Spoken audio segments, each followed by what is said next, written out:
Bonsoir et bienvenue, je suis ravi de vous retrouver pour ce nouveau numéro du Club de 28 minutes. Prenez place, nos clubistes sont déjà là. Ce soir, ils sont journalistes, essayistes et dessinateurs et vont éclairer de leurs lumières incandescentes l'actualité de la semaine. Au menu de ce soir, après le Venezuela, le boulimique Donald Trump menace de s'en prendre au Groenland, ce vaste territoire gorgé de richesses naturelles qui appartient au Danemark.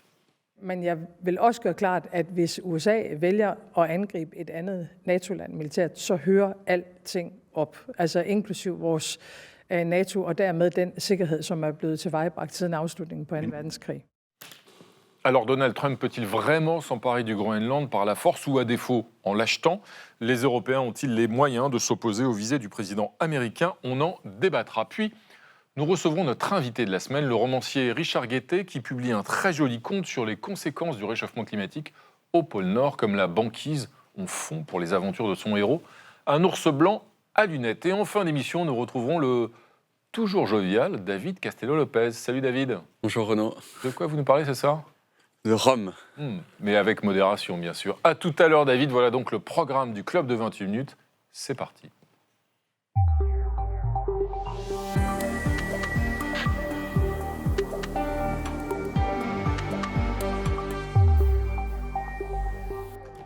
Bonsoir Julia Van Elst. Bonsoir Renaud Dely. Ravi de vous retrouver Julia, bienvenue à vous. Et Frédéric Seyss. Bonsoir Renaud. Fred, ça va, tout va bien? Tout va bien, merci. Bienvenue les amis. Et voici nos clubistes de ce soir, Laetitia Stroche-Bonnard. Bonsoir Laetitia. Bonsoir. Bienvenue, vous êtes essayiste, journaliste et je rappelle le titre de votre dernier ouvrage, La gratitude, récit politique d'une trajectoire inattendue aux éditions de l'Observatoire. À vos côtés Nesrine Slaoui. Bonsoir Nesrine, bonsoir écrivaine et journaliste. Et à vos côtés un certain Jean Quatremer, c'est bien vous? Journaliste et spécialiste des questions européennes. Exactement, et depuis tellement longtemps. De mieux en mieux, effectivement. Je crois vous avoir déjà croisé quelque part. Bienvenue à vous, Jean. Et au pupitre, c'est notre ami Pascal Gros. Mais bonsoir, Renaud. nous aussi, on se connaît. Salut Pascal. Je crois. Ça va? Bienvenue Ça va très Pascal. bien. Vous dessinez notamment pour l'humanité. Ouais. Bienvenue Pascal. Tout de suite, on commence, Frédéric, avec la première actualité de la semaine. Eh bien, c'est cette colère paysanne qui persiste malgré l'opposition de la France au traité signé par l'Union européenne avec le Mercosur. Oui, et ce nom d'ailleurs, c'était un signal envoyé par Emmanuel Macron en direction des agriculteurs qui se mobilisent, qui manifestent, même si d'ailleurs les syndicats promettent de poursuivre le mouvement. Et puis en Europe, la France est minoritaire avec ce non au traité Mercosur qui est soutenu par l'Allemagne, par l'Espagne, tout récemment encore par l'Italie. Jean Quatremer, est-ce que Emmanuel Macron risque de perdre avec ce non sur les deux tableaux, intérieur et européen? Oui, parce que la colère agricole n'est pas liée au Mercosur. Le Mercosur concerne qu'à la marge la question agricole, et une partie du monde agricole est gagnant. Le vin spiritueux, le lait, une partie des produits transformés, etc. Ceux qui produisent aussi, par exemple, des indications géographiques contrôlées qui seront désormais protégées. Donc une partie du monde agricole est gagnant. Là, c'est un malaise agricole qui est beaucoup plus général et qui est lié au modèle agricole français. Et au niveau européen, c'est extrêmement rare de voir la France qui est dans le camp des minorités. C'est pas que c'est rare, je crois que c'est inédit. Je crois que c'est inédit pour moi. C'est inédit surtout pour un traité de cette nature-là. Parce que ce traité, au-delà de l'aspect commercial, c'est quoi? C'est tenter de rééquilibrer les relations commerciales de l'Union européenne après la fermeture du marché américain. Et c'est envoyer un message à Donald Trump qui veut nous expulser du continent américain. C'est ce qu'il dit, c'est mon continent et j'y fais ce que je veux. Et donc maintenant, les Chinois et les Européens, vous allez partir. Et nous, et c'est pour ça que ce traité, il était important que la France, qui veut jouer un rôle géopolitique et puis un rôle aussi de leadership au sein de l'Europe, l'accepte en le refusant. Elle se marginalise au sein de l'Union européenne, mais elle se marginalise aussi au regard de nos alliés du Mercosur. C'est la seule zone quand même au monde aujourd'hui avec laquelle nous ne sommes pas en guerre, hein. Rappelons-le. Alors si Emmanuel Macron a pris cette décision, Frédéric, c'est peut-être aussi pour des considérations de politique intérieure. Sait-on jamais? On avait entendu il y a quelques jours, par exemple, Bruno Retailleau, le président du parti Les Républicains, qui menaçait Emmanuel Macron. Si vous ne votez pas contre ce traité avec le Mercosur, eh bien ce sera automatique, il y aura une motion de censure. Ce que je dis solennellement, c'est que si le président de la République vote pour le Mercosur après toutes les déclarations, il prend le risque d'une censure. Le risque est important. Et donc j'appelle le président de la République et j'appelle la France à être sur la ligne qui a toujours été la ligne du gouvernement depuis longtemps, c'est-à-dire à refuser le Mercosur. Alors Laetitia Stroche-Bonnard, il a cédé Emmanuel Macron au parti politique, ou bien finalement il s'est comporté en démocrate en constatant qu'il avait unanimité pour le non en France et il a suivi, j'allais dire, la position. Je pense qu'il a cédé au parti politique, mais aussi à l'opinion. En particulier à celle du monde agricole. C'est très dommage qu'il ait cédé pour plusieurs raisons. La première, c'est qu'on a l'impression que le Mercosur ne concerne que l'agriculture, mais il y a beaucoup d'autres secteurs. On peut citer l'aéronautique, la chimie, la pharmacie, les produits de luxe, de cosmétiques, l'automobile. Un grand nombre de pour l'économie secteurs. française, il était bon ou pas ce Oui, traité de ce point, qui va s'appliquer d'ailleurs. Et bien sûr. Alors, pour certains secteurs agricoles également. Donc c'est quand même une perte pour l'économie française. En tout cas, bon, le traité est signé, donc ça aurait été une perte si le traité n'avait pas été. Il est très dommage aussi d'entendre la droite refuser, disons, des possibilités de débouchés pour un grand nombre d'industries françaises. Et puis, bien sûr, il est tout à fait regrettable que le président de la République, finalement, abandonne ses convictions les plus profondes, parce qu'on le sait, Emmanuel Macron est quelqu'un qui défend le commerce international, la libéralisation des marchés depuis le début. Il a toujours pris ses positions. Donc, il est complètement incohérent. Oui.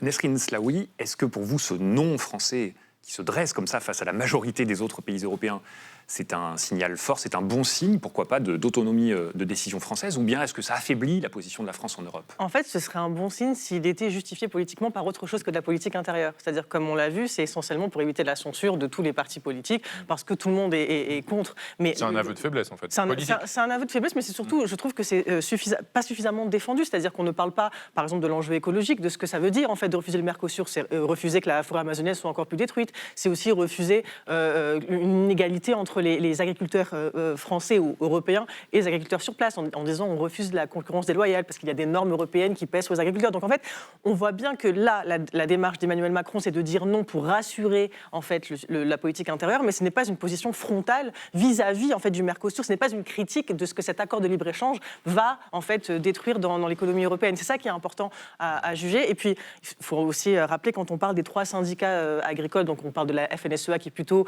connue pour ses compromis avec le gouvernement, la coordination rurale et la confédération partisane, on voit bien aussi qu'il y a des enjeux, paysanne, on voit bien qu'il y a des enjeux aussi partisans pour le coup entre toutes ces fédérations.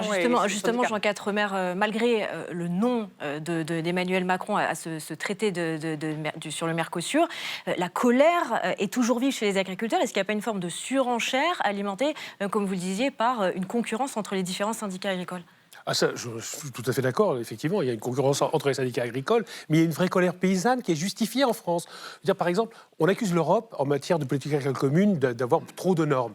Mais nous surtransposons les normes européennes, c'est-à-dire on en rajoute. Le gâteau administratif, c'est vraiment un millefeuille dont nous sommes à 90% responsables. Est-ce qu'il n'y a pas un problème de compétitivité aussi de l'agriculture française, y compris au regard d'autres agricultures européennes ? On importe de la viande allemande, de la viande belge. Exactement, c'est-à-dire qu'aujourd'hui, nous exportons sur les marchés mondiaux, mais nous ne sommes plus désormais les premiers exportateurs sur le marché européen. C'est quand même un comble. Comment on a réussi ça ? Le décrochage remonte à il y a une dizaine d'années. On a décroché. Et au lieu de s'en rendre compte et de réagir par une politique nationale adaptée, on a continué à en rajouter dans ce millefeuille administratif dont je parlais. Et juste un point sur la déforestation. Je rappelle quand même que c'est la première fois dans un accord commercial que l'accord de Paris devient une clause essentielle. C'est-à-dire qu'on peut suspendre l'accord commercial si jamais on viole l'accord de Paris. Et d'autre part, même chose sur l'interdiction de la déforestation. C'est l'accord qui a été trouvé au Royaume-Uni. Il est dans cet accord-là. C'est sans précédent. Un dessin de Pascal Gros. Oui, les agriculteurs français sont déçus par Emmanuel Macron. Il ne fait pas peur à l'Europe, c'est de la camelote.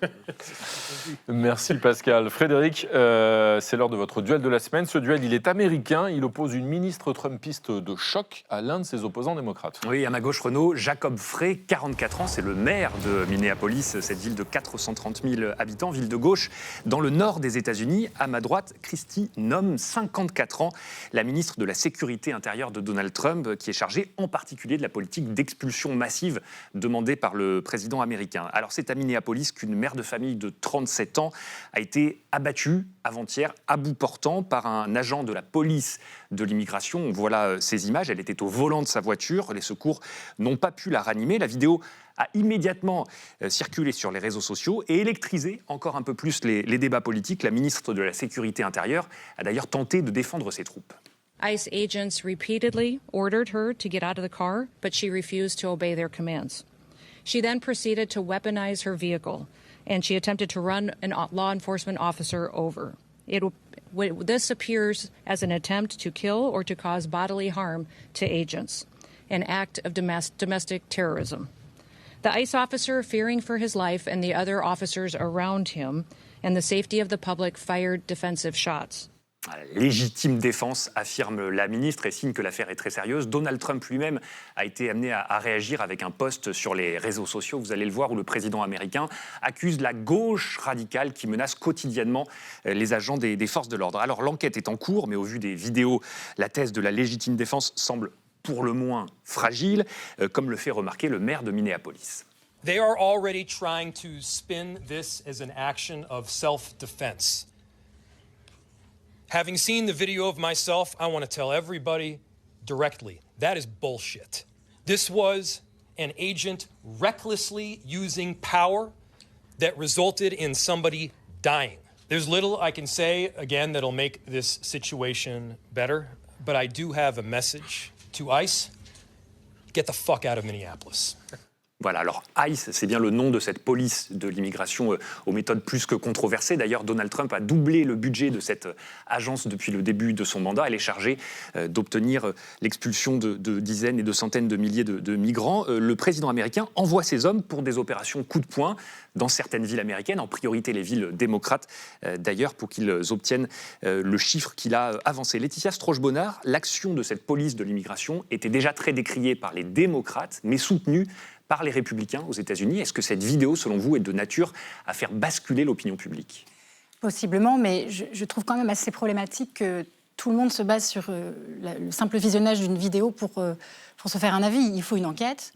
Et l'enquête va aussi se baser sur tout simplement l'interrogatoire qui sera fait de l'agent qui a tiré.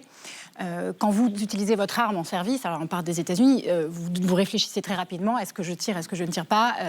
Ce qu'on doit évaluer, c'est s'il a, en gros, pensé lui-même agir de façon, en légitime défense. Donc je trouve un peu, mais ce que je veux dire, c'est que je trouve un peu facile qu'on observe tout ça de l'extérieur et qu'on ait un jugement définitif. Laetitia Stroche-Bonnard, je n'ai aucune réponse. Oui, mais la première qui a des réponses, c'est la ministre de l'Intérieur, c'est la ministre de la Sécurité de Donald Trump. C'est elle qui le fait, oui, elle-même n'est pas censée le savoir. Oui. C'est-à-dire qu'elle s'exprime beaucoup trop tôt sur ce sujet. On ne sait pas. Et alors, il faut savoir aussi que l'agent qui a tiré, il y a quelques mois, a été traîné assez longuement par une voiture.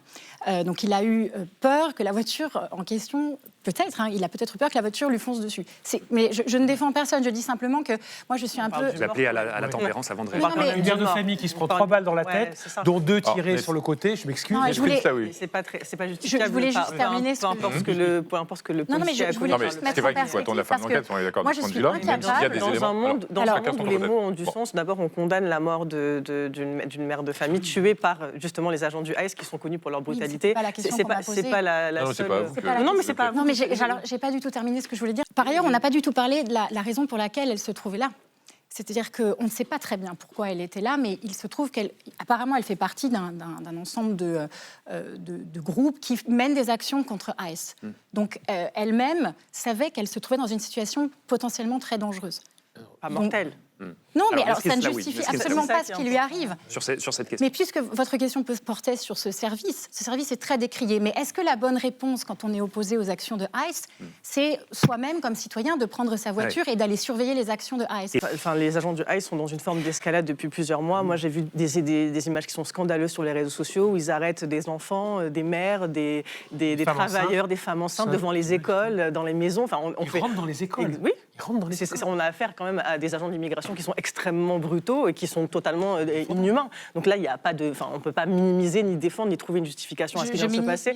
Je vous ai écouté, je veux réagir, mais c'est important quand même de souligner ça. C'est-à-dire qu'on a vraiment, ici, ce sont des agents dont Donald Trump a donné massivement de l'argent en créant aussi des centres de détention spécifiques. C'est-à-dire qu'on est vraiment dans une politique américaine là, de brutalisation. Donc il n'y a rien d'autre à faire que de condamner, en fait. Un dessin de Pascal Gros. Oui, eh bien après les débats sur le prix Nobel de la paix, il y aura bientôt la remise du prix FIFA de la lutte contre les violences policières à Donald Trump. Merci Pascal. C'est maintenant l'heure de la une internationale. C'était lundi à la une de La Opinion, un quotidien colombien.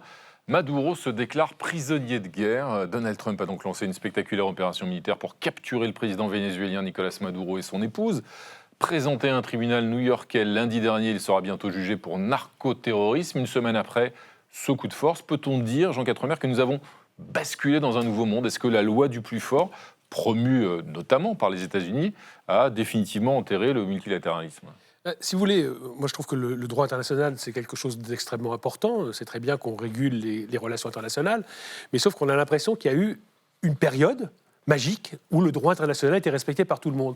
À quel moment le droit international a été respecté? Est-ce qu'il est respecté actuellement, par exemple, au Congo? Est-ce qu'il est respecté en Syrie? Est-ce qu'il est respecté en Irak, en Afghanistan, etc. Je pourrais le remonter dans l'histoire. Jamais le droit international n'a été respecté. Donc le multilatéralisme et le droit international sont enterrés depuis longtemps. Mais non, mais c'est pas qu'ils sont enterrés. On fait des progrès. Et en tous les cas, l'utilisation du droit international, quand j'entends la gauche, notamment LFI, qui invoque le droit international comme une espèce de barrière souveraine qui rendrait impossible toute intervention pour arrêter un trafiquant de drogue, un nazi, Adolf Hitler, par exemple, prenons l'exemple. On ne peut pas intervenir parce qu'il est chez lui, il fait ce qu'il veut chez lui. Non, le droit international, ce n'est pas une protection contre la justice, en l'occurrence. Et là, c'est intéressant, ce sont des agents... On avait besoin d'un mandat de l'ONU pour intervenir dans un pays étranger, etc. C'est terminé, ce temps est terminé. Il n'y a jamais eu de mandat de l'ONU pour l'Irak, d'abord, il n'y a pas eu de mandat de l'ONU. Et là, qu'est-ce qu'on voit? Des agents du DEA qui interviennent, c'est-à-dire le Drug Enforcement Administration, l'agence antidrogue, qui l'a arrêté. Donc c'est un signal très important. Nesrine Slaoui, Jean Quatremer, dit finalement, ça n'existe plus le droit international, et pourquoi s'en lamenter, ça n'a jamais existé. Est-ce qu'on peut comme ça se mettre et regarder sigiler le droit international par terre? Alors non, on ne peut pas.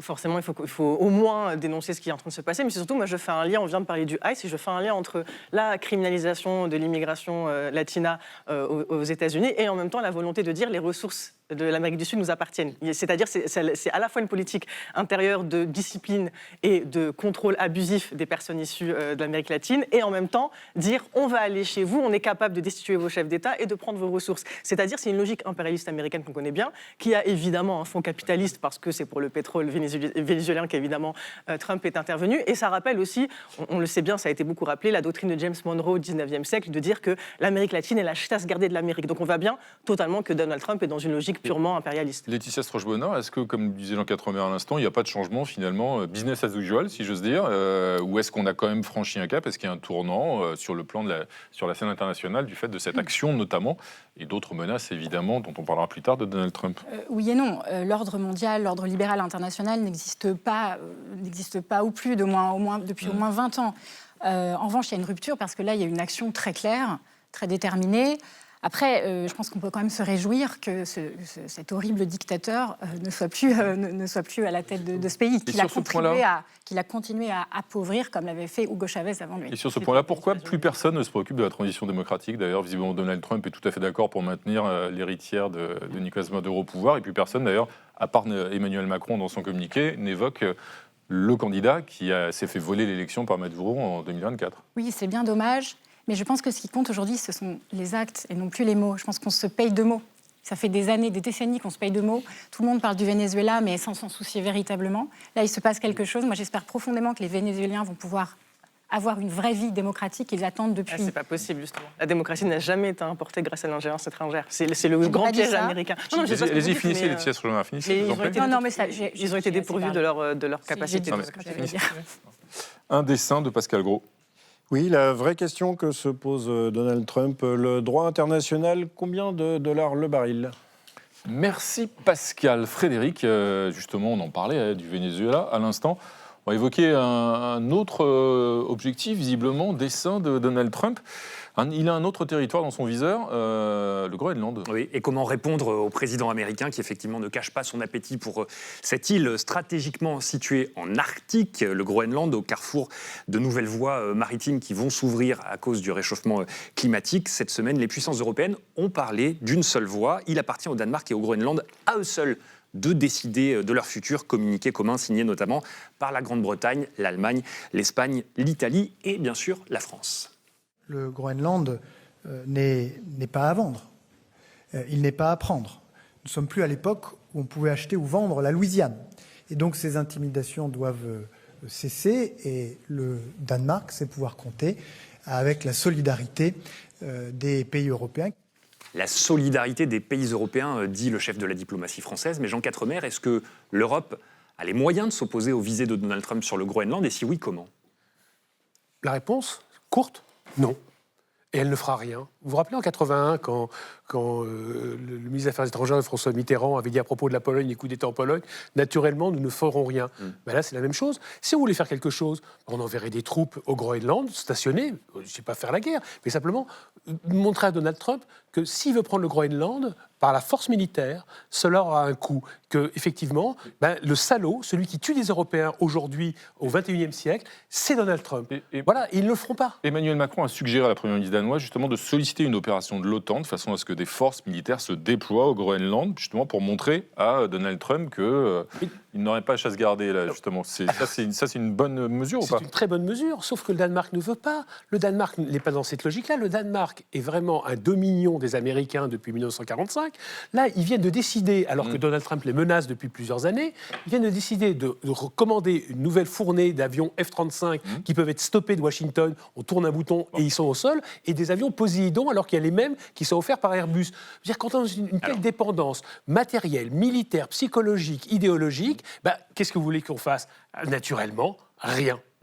Laetitia Strojonard, vous êtes d'accord, sachant qu'il y a aussi la question de l'Ukraine en arrière-plan, est-ce qu'on peut vraiment se fâcher avec les Américains au moment où un éventuel accord de paix est en train d'être négocié? Je pense qu'il faudrait que l'Europe ait une attitude beaucoup plus réaliste en politique étrangère. C'est-à-dire qu'elle accepte que, pour l'instant, les États-Unis sont gouvernés par Donald Trump et que c'est avec lui qu'il faut négocier.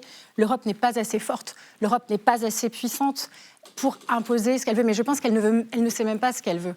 Elle n'a pas de vraie volonté. Mais c'est vrai, elle n'a pas d'existence géopolitique propre, puisque en plus, elle s'est construite sur la primauté du droit en pensant que ça suffisait. Mais on ne peut pas oublier que la force joue un rôle quand, en face de vous, vous avez des gens qui ne comptent que sur la force. Nesrine Slaoui, est-ce que face aux visées américaines, c'est pas finalement aux Groenlandais de décider de leur avenir, au risque de se faire, on le disait, peut-être acheter par Donald Trump, qui peut leur promettre la prospérité économique? Mais dans tous les cas, ce que ça signe, en tout cas, c'est une forme de fin de l'OTAN, même si c'est pas explicite. On a bien compris que là, on ne pourra plus compter sur les États-Unis pour décider de cette question groenlandaise, qui s'opposeront de toute façon à toute velléité européenne. Donc effectivement, c'est un enjeu local, c'est-à-dire c'est aux Groenlandais eux-mêmes de défendre leur position et leur indépendance vis-à-vis à la fois des Européens et vis-à-vis des Américains. A priori, ils ont pourraient intérêt. céder aux sirènes américaines, les Groenlandais. Ils auront intérêt, évidemment. Mais le problème, c'est que... Vous savez qu'il suffirait que Elon Musk leur donne $1 million à chaque Groenlandais. Ils sont 30 000, ça ne lui coûtera pas beaucoup et il achètera le vote des Groenlandais. C'est ça qui est terrifiant. Mais c'est intéressant parce que pour la première fois, les Européens sont confrontés, depuis le XVIIe, XVIIIe siècle, à ce qui s'est passé en Afrique. Ça, c'est marrant. Et en gros, on vous achète un territoire, on va le prendre par la force, etc. Et le peuple qui est sur place, on ne lui demande pas son avis. C'est quand même extraordinaire. Il a déjà été colonisé par le Danemark, par ailleurs. Emmanuel Macron a évoqué hier un néocolonialisme, d'ailleurs. Oui, c'est effectivement, mais quelque part, notre histoire nous revient au visage. Allez.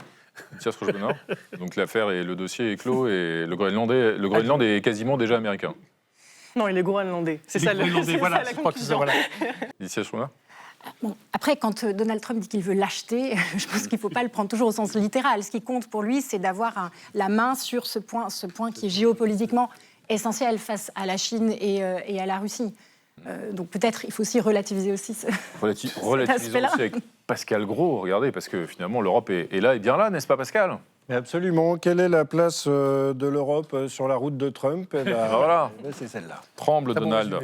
Merci Pascal. Julia, c'est maintenant l'heure de votre point com de la semaine. La météo s'est déchaînée cette semaine avec une tempête, des vents records, mais aussi un grand moment de douceur, une douceur toute blanche et toute fraîche. Et toute la France recouverte d'un magnifique manteau blanc, de quoi nous offrir de très belles images. Regardez par exemple du château de Chambord, de la cathédrale de Clermont-Ferrand, les champs enneigés de l'Eure, les rues de Lille, ou encore le port de La Rochelle en Charente-Maritime. Il a beaucoup neigé. La couche a pu atteindre 30 cm. Alors sur Instagram, cette maman vivant dans le département raconte, regardez, c'était la joie des enfants en ouvrant les volets le matin. Et oui, une petite session luge et un petit bain dans la poudreuse, c'est quand même très sympathique avant d'aller à l'école. Tous ces petits Français ont vécu comme un air de montagne l'espace de quelques heures. De quoi attendrir le maire de Clichy. Heureux, dit-il, de voir les enfants profiter de la neige, rire, jouer et s'émerveiller. À Paris, les monuments aussi se sont parés de flocons et la neige a transformé la capitale en un spectacle féerique selon le journal britannique The Guardian.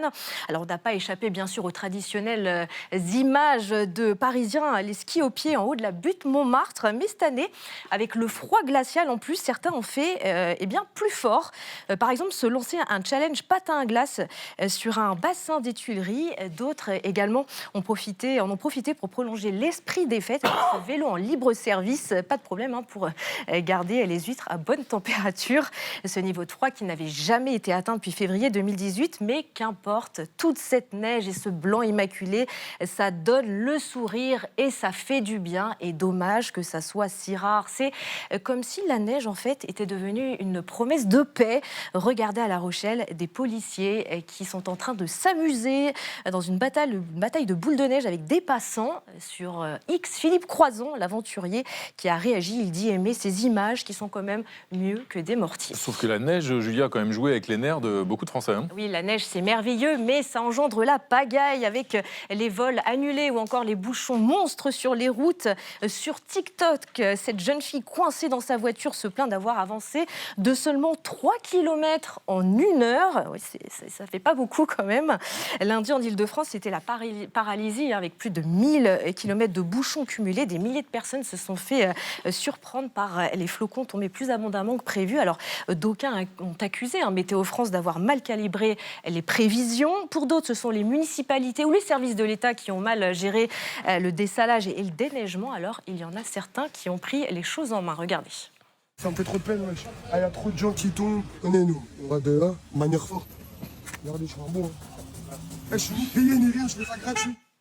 Alors, il est vrai que quand il neige en France, c'est souvent le bazar. Mais retenons peut-être, pour finir cette chronique, cette très jolie phrase de Mehdi Omaïs sur X. Pendant ces quelques heures de grand blanc, malgré les perturbations, la neige nous a légèrement détournés de la folie du monde. Et rien que pour ça, on peut lui dire merci. Nesrine Slaoui, on a l'impression que ça a été un événement complètement extraordinaire. Cette neige qui tombe en France, ça veut dire quoi, qu'on n'est plus habitué à tout ça ? On n'est plus habitué, mais moi... Et qu'on ne sait plus gérer non plus. Je trouvais ça assez marrant parce que je me suis retenue personnellement de poster une story sur Instagram et je me suis dit tous les Parisiens vont se retenir de poster des stories. J'ai allumé mes réseaux sociaux, j'ai vu des stories, des posts partout. Mais franchement, ça nous fait du bien, c'est agréable, c'est marrant. On voit des enfants jouer avec les boules de neige et les mamans et les papas qui sont contents. Donc c'est à apprendre, mais ça veut dire aussi qu'on est vraiment plus habitué à avoir des épisodes de neige alors que c'est totalement la période de la neige en fait. Ça veut dire aussi qu'on n'a plus du tout de mémoire en fait, on a l'impression, parce qu'en 2018, vous disiez le dernier épisode neigeux, enfin c'est pas si vieux que ça, mais... Du tout. Enfin, ça me semble absolument pas exceptionnel, mais simplement c'est très beau, surtout quand il y a du soleil. Bon, après, je trouve quand même qu'il y a une sorte de consensus un peu étrange. Tout le monde est censé aimer la neige, le soleil. Il y a des gens qui détestent ça. C'est vrai. Pensez pour eux. Et ceux qui sont tombés à cause du verglas aussi, parce que ça doit faire mal. Absolument. Un dessin de Pascal Gros. Oui, une petite photo des Parisiens surpris par la neige et qui restent de leur activité classique. Merci Pascal. Alors vous avez chacun choisi une photo qui illustre à vos yeux un autre sujet d'actualité de la semaine. On va commencer avec votre photo, Laetitia Stroche-Bonnard. Il s'agit du cabinet d'un médecin en grève à partir du 5 janvier. C'est un mouvement qui est censé s'étendre sur une dizaine de jours jusqu'au 15 janvier, donc grève des médecins libéraux. Un mouvement assez important, assez inédit quand même par son ampleur. En gros, il y a plusieurs motifs de revendication, mais cette grève veut exprimer disons, la revendication des médecins libéraux de conserver leur liberté d'exercice parce que leur situation est compliquée. La médecine en France est libérale au sens où donc, les médecins sont libres d'exercer, mais en même temps, l'État prend en charge une grande partie des soins médicaux. Et le problème, c'est que la santé coûte de plus en plus cher. Et on demande aux médecins de s'adapter, de faire attention à leur dépassement d'honoraires, et ça ne fonctionne plus. Moi, je pense que notre système de santé est à bout de souffle. Et qu'il exige une réforme urgente. Il coûte trop cher et je pense qu'il faut repenser aussi son financement. Merci Laetitia. On va enchaîner avec votre photo, Jean Quatremer, qui nous emmène dans la station suisse de Crans-Montana, donc qui a été le site d'une tragédie dans la nuit du réveillon du Nouvel An. Oui, c'est la cérémonie d'hommage aux 40 jeunes qui ont trouvé la mort dans cet incendie. Et plus de 100 blessés. Et plus de 100 blessés, c'est absolument monstrueux. Une jeunesse dorée donc, a été victime en fait, de patrons et surtout d'institutions, d'administrations publiques qui n'ont pas joué leur rôle. On a appris depuis l'incendie qu'il n'y avait pas eu de contrôle sur place pendant 5 ans, c'est-à-dire au pays des trains qui arrivent à l'heure, où le contrôleur se fait harakiri si le train a 30 secondes de retard. C'est-à-dire 5 ans sans contrôle. Qu'est-ce qui s'est passé? Qu'est-ce qu'il y a derrière ça? La justice elle-même n'a pas mis en détention provisoire les patrons dans l'après-midi, justement, le gérant de l'établissement a été mis en détention provisoire cet après-midi, pas son épouse qui, elle, a été restée en liberté. Vous savez pourquoi on met les gens en détention provisoire immédiatement? Pour pas qu'ils détruisent les preuves. Là, ça fait 10 jours qu'ils sont dans la nature. C'est un truc de dingue, à tel point que la justice française, de son côté, a ouvert une enquête pour venir au soutien de la justice suisse, qui a été incapable, manifestement. Ils sont tellement pas habitués à gérer des catastrophes de cette ampleur-là, qu'ils sont comme des lapins, je reprends le dessin de Pascal, comme des lapins dans les phares d'une voiture. Donc je pense que l'image de la Suisse avec cette affaire, elle est durablement écornée. Oui, ce qui se passe en France, dans des pays moins bien organisés, eh ben, ça se passe aussi en Suisse. Il faudra répondre pourquoi pendant 5 ans, il n'y a pas eu de contrôle de sécurité. Merci. 40 morts. Merci Jean Quatremer. On va finir avec votre photo.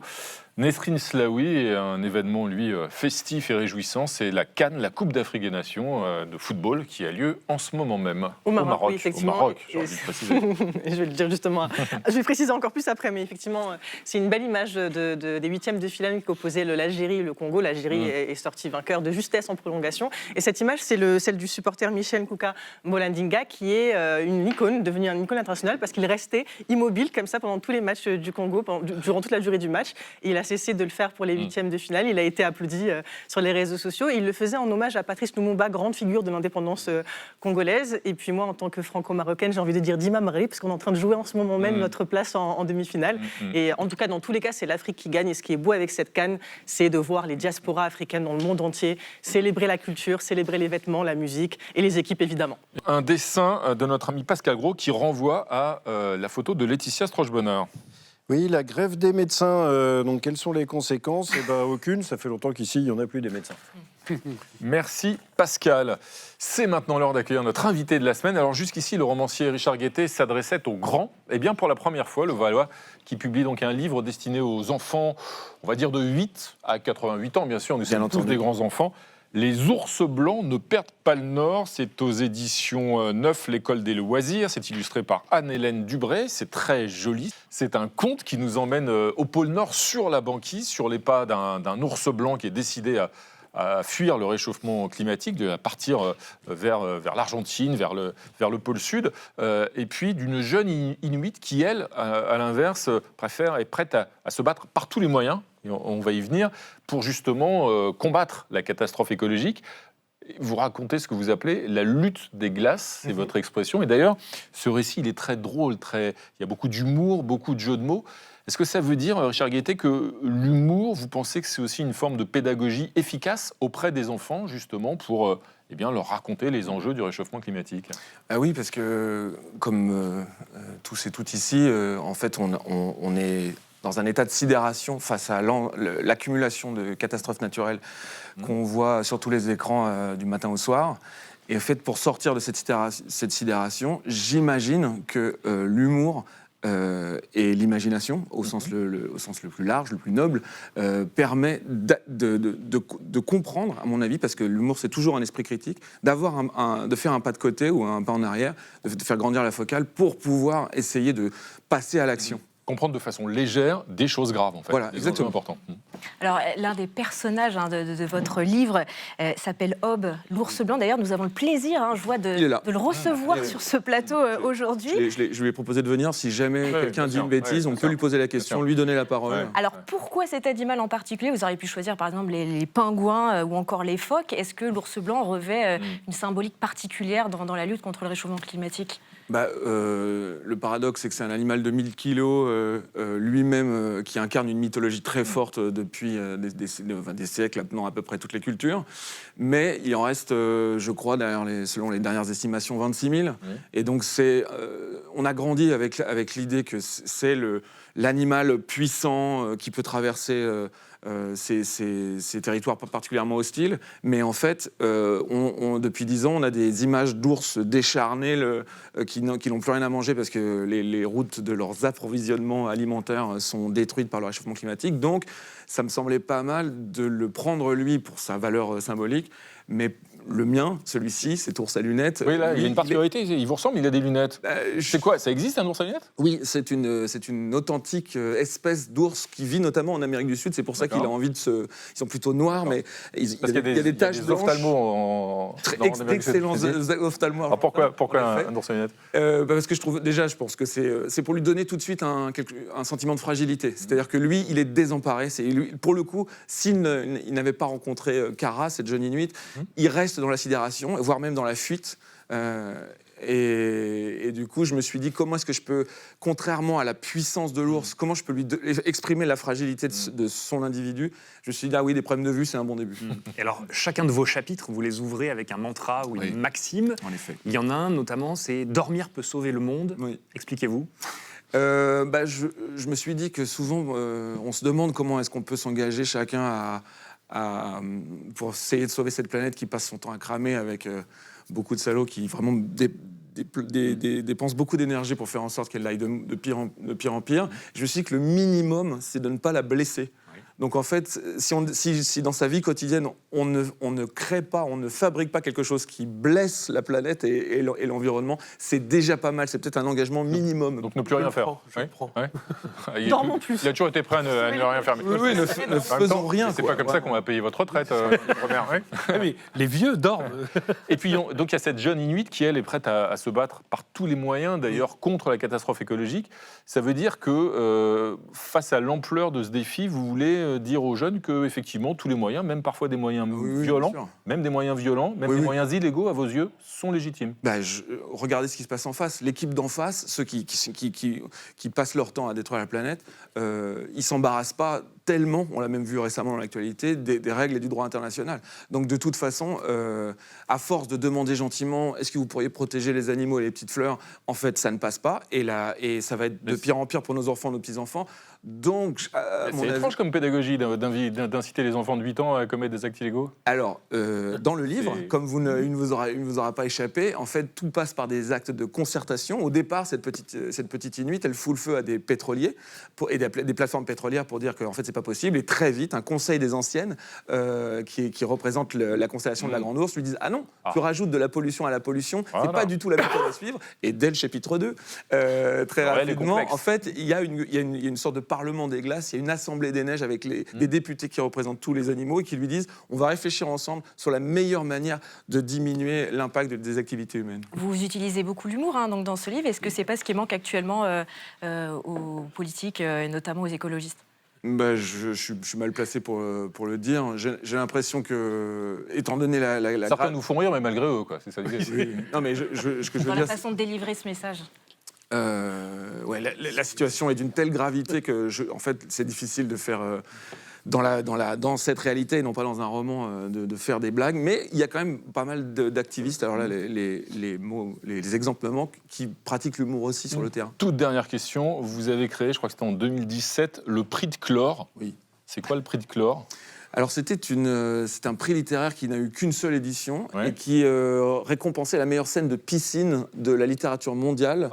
En une sorte de parodie du prix de Flore de Saint-Germain-des-Prés. Et le prix avait été remis dans la piscine de la discothèque Les Bains-Douches à Paris. Mais il n'y a pas eu de deuxième édition. Et non, parce qu'en fait, on a défini, c'était un Québécois, Gilles Courtemanche, qui a fait une magnifique scène de piscine. Formidable. Merci beaucoup, Richard Guettet, d'être venu partager cette aventure de votre ours Hob, cet ours à lunettes, et de cette jeune Inuit. Les ours blancs ne perdent pas le nord, c'est à l'école des loisirs, 9, l'école des loisirs. Merci, Richard Guettet. Et un dessin de notre ami Pascal Gros. Oui, les aventures de l'ours qui hésite entre l'Amérique du Sud et le Groenland. À mon avis, tu portes la poisse. Merci, Pascal. Et c'est maintenant l'heure de retrouver notre ami David Castello-Lopez. Et oui, lui-même, en vrai, sur le plateau, avec toute son équipe. Oui, voilà. C'est bon, on a tout. Chaque semaine, David, vous venez nous parler d'un objet, vous posez des questions que pas grand monde, à part vous, il faut bien le dire, ne se pose. Et puis vous y répondez aussi à votre façon, qui est un tout petit peu absurde. Et votre chronique, elle s'appelle comment ? Évidemment, Le Monde des Choses. Le monde des choses, le monde des choses. Et ce soir, David, vous allez nous parler de rhum, sans oublier de nous rappeler évidemment que l'abus d'alcool est dangereux pour la santé. C'est pas bien de boire trop d'alcool. L'alcool... C'est dit. L'alcool, ça vient du sucre. Et déjà, moi, je trouve ça fou. Le sucre, cette substance suprême de l'enfance qui sert à faire des frosties et des fraises tagada, eh ben, il sert aussi à faire la chartreuse, le schnapps et la suze. Mais alors, comment c'est possible ? Eh bien, grâce à des champignons microscopiques qu'on appelle des levures et qui aiment bien manger du sucre. Alors, elles le mangent et en le mangeant, elles rejettent deux choses. Un, de l'alcool et deux, du gaz, ce fameux gaz qui fait les bulles de la 8-6 et du Prosecco. Ce sucre, il peut venir du raisin, quand on veut faire du vin et du cognac, il peut venir de la pomme, quand on veut faire du cidre ou du calvados, il peut venir du blé, quand on veut faire de la vodka, de l'agave, quand on veut faire de la tequila, mais aussi d'une plante de la famille du bambou qu'on appelle la canne à sucre. La canne à sucre est de laquelle on tire un alcool délicieux entre tous, le rhum. Alors, pour en savoir plus, et parce que je suis quelqu'un de sérieux, j'ai décidé d'aller enquêter sur le terrain en Guadeloupe. Regardez, là, c'est moi en train d'enquêter. La Guadeloupe, c'est une île couverte de champs de canne à sucre. Il y en a partout sur le bord des routes. Quel boulot. Alors, comme vous le voyez sur ces images, la canne à sucre, c'est pas une plante majestueuse. Vous voyez, on dirait un peu des mauvaises herbes de marécage. C'est pas très classe. Mais j'étais curieux quand même. Alors, j'en ai arraché une sur le bord de la route avec beaucoup de difficultés. Je l'ai ouverte et j'ai pu croquer l'intérieur. Bon, c'est du bois, hein, donc c'est un peu comme si vous croquiez dans une commode, mais c'est incroyablement sucré et agréable. Et comme je suis quelqu'un de généreux, je vous en ai amené des petits morceaux pour que vous goûtiez. Vous allez voir, c'est très sympa. Ouais. Alors attention, n'avalez pas le bois, mais il y a une sorte de jus de sucre que personne n'en veut. Voilà, c'est bien meilleur qu'une commode. Allez-y, c'est bien meilleur. On va l'en prendre ici de l'autre côté, du côté de Fred. Voilà. Mais oui, alors n'avalez pas encore une fois. Mais vous voyez, il y a du jus de sucre. C'est ça. Faut juste croquer. Il faut mâcher pendant 3 heures. Alors je me suis pas contenté de faire ça. Je suis aussi allé voir un monsieur qui s'appelle François Lonctot. C'est lui qu'on voit sur les images là. François Lonctot qui tient la plus ancienne distillerie de rhum de la Guadeloupe, qui s'appelle Lonctot, justement comme lui. François, il m'a expliqué comment on faisait le rhum précisément. Alors on commence par couper la canne avec des sortes de moissonneuses batteuses spécialisées qui font un petit peu peur, et on dirait un petit peu des trucs du futur. Puis on presse la canne pour en extraire le jus sucré, celui que vous avez dans la bouche à l'instant, et on fait fermenter ce jus dans les grosses cuves que vous voyez là, pendant 2-3 jours maximum. Et là on obtient ce qu'on appelle du vin de canne qui est déjà légèrement alcoolisé. Alors vous allez me dire, ah oui, un petit peu comme du vin normal. Eh ben ouais, mais non. Parce que contrairement au vin de raisin, le vin de canne, c'est dégueulasse. On ne peut pas le boire. Mais c'est pas grave, parce que ce vin de canne, il n'est pas fait pour être bu, il est fait pour être chauffé. Alors une fois n'est pas coutume, je vous fais participer à ma chronique. À votre avis, pourquoi on fait chauffer le vin de canne à sucre ? Pour qu'il évaporer soit chaud. quelque chose. Oui, excellente réponse de Fred. L'alcool, ça s'évapore. L'alcool, ça s'évapore à 78 degrés, ce qui est moins que l'eau, qui, elle, s'évapore à 100 degrés. Donc, si vous faites chauffer du vin de canne qui contient du vin et de l'alcool à 78 degrés, l'alcool qu'il y a dedans s'évapore, mais pas l'eau. Donc, vous séparez l'un de l'autre. C'est ce qu'on appelle la distillation. Ensuite, il ne vous reste plus qu'à refroidir cette vapeur d'alcool, de la faire reposer quelques mois, d'ajouter de l'eau pour pas que ce soit trop fort, et vous obtenez ça, du rhum. Alors, Renaud, vous allez me dire, oui, bah, il est tout blanc ton rhum, il me semble qu'il existe... C'est exactement ce que j'allais vous Oui, dire. il me semble qu'il existe également des rhums colorés, non? Oui. Excellente remarque de Renaud.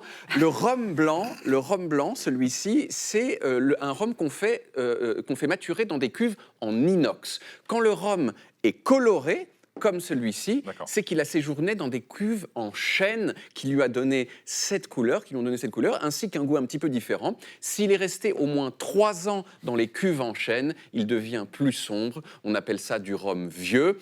Alors malheureusement, on ne peut pas faire de dégustation à l'antenne. Surtout mais pas. Dès que les caméras sont coupées, je vous propose de goûter tout ça. Merci David Cassé-Open. En général, vous m'apportez des cadeaux à la fin de votre chronique. J'ai eu des catalogues comme ça sur des camions, etc. C'est tout. Mais bon. Regardez, une bonne Merci canne à beaucoup. sucre. Vous m'avez encore gâté. Merci David. Un dessin de Pascal Gros. Oui, rien à voir avec le rhum, mais Oui. que peut-on souhaiter pour 2026 ? Eh ben, c'est simple, atteindre 2027. Ah oui, vous avez raison Pascal, ça va être génial 2027. Merci Pascal. Merci à tous les amis. On se retrouve quand ? Demain à la même heure, 20h05 et où ? Ici sur Arte pour 28 minutes samedi et son club international. Comme toujours, on va se quitter en musique avec un clin d'œil à votre chronique David et ce bon conseil signé Georges Moustaki. Donne du rhum à ton homme. Tchuss. Donne du rhum à ton homme, du miel et du tabac. Donne du rhum à ton homme et tu verras comme il t'aimera. Y a des filles sur le port, si belles et si gentilles, tout sourire au dehors, sentant la vanille. Et un homme n'est pas de bois, il les regarde d'un œil tendre. Si tu veux le garder pour toi, donne-lui sans attendre. Donne du rhum à ton homme, du miel et du tabac, oui, mais surtout du rhum, mon Dieu.